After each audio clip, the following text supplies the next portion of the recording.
you guys? It's your girl Trina, aka Packy. And some of you know me as Trina Balbino, Miss Hood Christian, or spiritual influence on all my other social media platforms. Well, I bet you're wondering, what are we talking about, what we're going to be talking about, and this is a vlogging channel. Yes, I did create this vlogging channel, but what I'm about to discuss with y'all is a part of my life. It's something that I experienced, and I feel that it could be very beneficial to a lot of people. So I wanted to share it with you guys. I've heard a few vloggers speak on this when they're talking about financing and things like that. It is two things I want to discuss, but we're only going to cover one of the topics today, and we're going to do another video for the other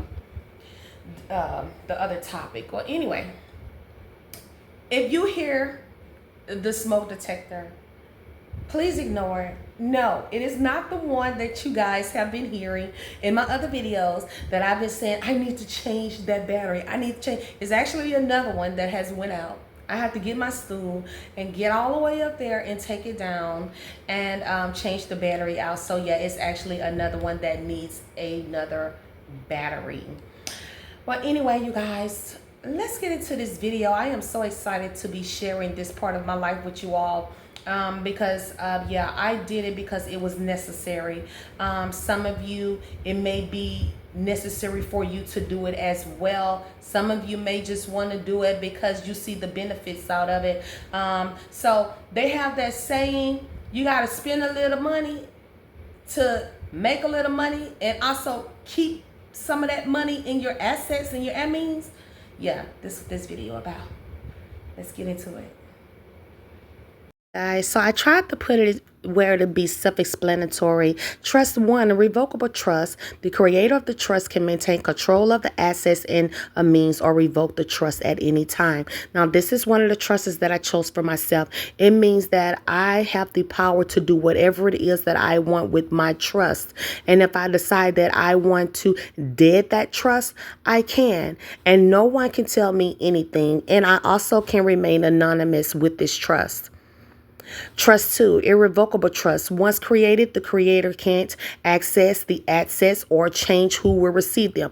Now, I will not prefer this.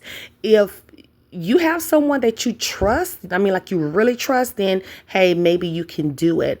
But this means that you have no power. Once you get this trust, that means whoever you gave the power to is the only person that can access your assets in a means, and you cannot change it. So it's very self-explanatory. I'd rather have the power than none at all.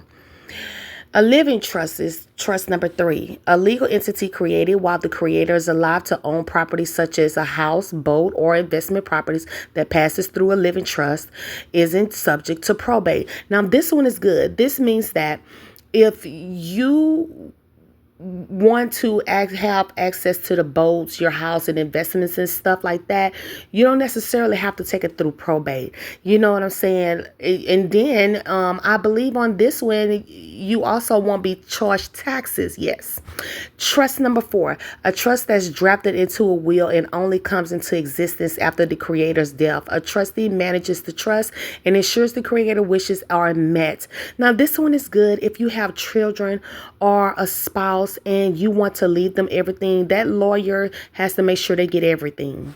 Yes, I know you guys have some questions, and my top three questions when I was looking for a trust, number one is, what are the maintenance costs of a trust? Trustees' fees by states. For example, in the state like California, the statutory fee for a trust for a trustee is set a percentage of the trust value, generally around 1%.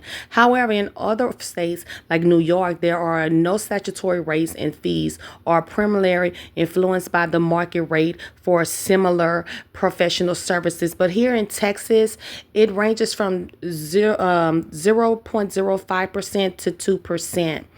My second question was, does it cost money to keep a trust? You don't just pay initial costs. When you set up a irrevocable trust, such as legal fees and drafting fees, you also need to account for long-term costs. Generally, trustees charge a commission fee of an ongoing or annual basis. This is typically the percentage of a principal value of the trustee's assets. Now here in Texas, again, is 2%. Last but not least, this was the biggest question that I had when I was looking into getting a trust, and it was very important that I knew the answer to this question.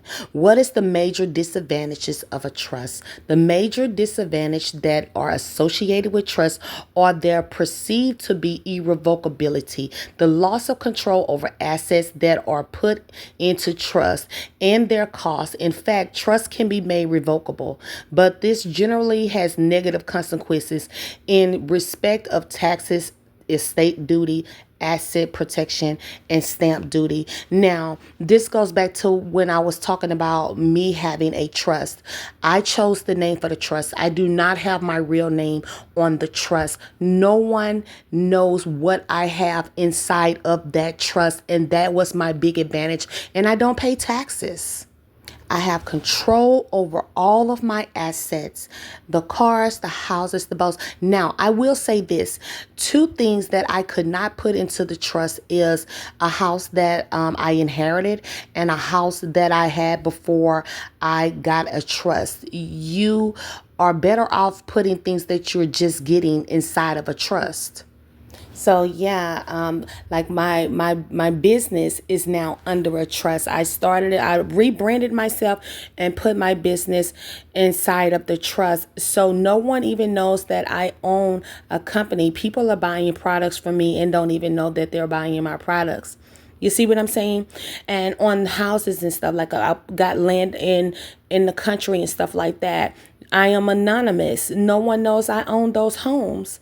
I don't have to pay taxes or anything like that. And I have asset protection through that trust, so I think is it an investment? Yes, having a trust is a big investment, and it is a great advantage over a lot of things, because when you have a lot of assets and the means, that stuff adds up, and taxes are crazy. So if you have multiple businesses and homes and cars and stuff like that, put it in the trust, and don't put it under your name. That's if you don't want everybody in your business. If you want to remain anonymous, because that's why I did it. I had a problem with people using my identity for all sorts of things. So it was best for me to put everything in a trust, because these people were using my name for all types of things, apartments, businesses, utilities, all type of things, you guys. So I felt in order to protect myself, by me getting a trust, I was protected by the assets protection plan that came with the trust. So is spending a little money annually, a little 2% annually for all of your assets, worth it? Yes, yes, yes, yes. So look into it, and you never know, you might like it.